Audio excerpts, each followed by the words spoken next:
আপনি যদি কাউকে ইউপিআইতে ফোনপে বা গুগল পের মাধ্যমে কাউকে ভুলবশত টাকা ট্রানজ্যাকশান করে থাকেন বা কোনো ফ্রডভাবে টাকা পাঠিয়ে দিয়ে থাকেন, তাহলে কি করবেন এই ভিডিওতে আজকে জেনে নেব। স্যার, ভুল করে আমার বন্ধুকে টাকা পাঠাতে গিয়ে অন্যজনের কাছে টাকা চলে গেছে, এর উপায় কি? স্যার, গুগল পেতে বন্ধুকে টাকা পাঠাতে গিয়ে অন্যজনের কাছে চলে গেছে, কীভাবে টাকাটা রিটার্ন নেব?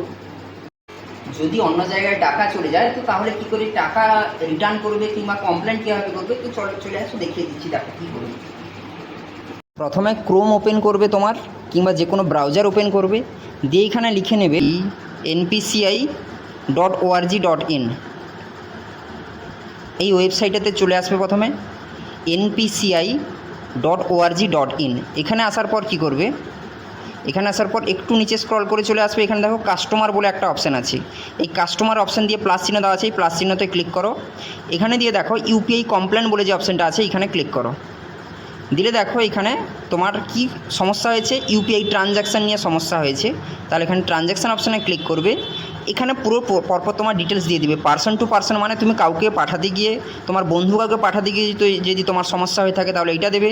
যদি অন্য কোনো দোকানে, মার্চেন্ট মানে দোকানে পেমেন্ট করতে গিয়ে সমস্যা হয়ে থাকে তাহলে এই অপশানটা দেবে। ঠিক আছে, যে কোনো একটা অপশান নিয়ে নিলে কি ইস্যুটা হয়েছে, ফ্রড ট্রানজ্যাকশান হয়েছে না ট্রানজ্যাকশান করতে গিয়ে ভুল কাউকে ট্রানজ্যাকশান দিয়েছো, এখানে পুরো ডিটেলস দেওয়া আছে।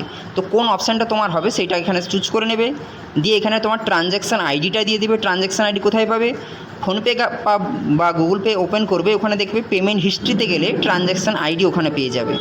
ব্যাস, দিয়ে তোমার কোন ব্যাঙ্ক এখানে দেবে, ইউপিআই আইডি দেবে, কত টাকা এখানে দিয়ে, আর একটা স্ক্রিনশট এখানে নিয়ে সাবমিট করে দিলে তোমার কমপ্লেনটা সরকারি ইউপিআই ওয়েবসাইটে ওখানে রেজিস্টার হয়ে যাবে এনপিসিআইতে। এর পাশাপাশি আরও কিছু কাজ করে রাখতে হবে, যেটা হচ্ছে তুমি ফোনপে বা গুগল পে থেকে টাকা ট্রানজ্যাকশান করলে ওই অ্যাপসের মধ্যে কাস্টমার কেয়ারে গিয়ে তুমি কমপ্লেন রেজ করিয়ে রাখো। নিজের ব্যাংকের লোকাল ব্রাঞ্চে গিয়ে একটা কমপ্লেন জমা করে রাখতে পারো। এতেও যদি সমাধান না হয় তাহলে আরবিআইয়ের অফিসিয়াল ওয়েবসাইটে গিয়ে এই ওয়েবসাইটটাতে এসে এখানে একটা কমপ্লেন রেজ করিয়ে নাও।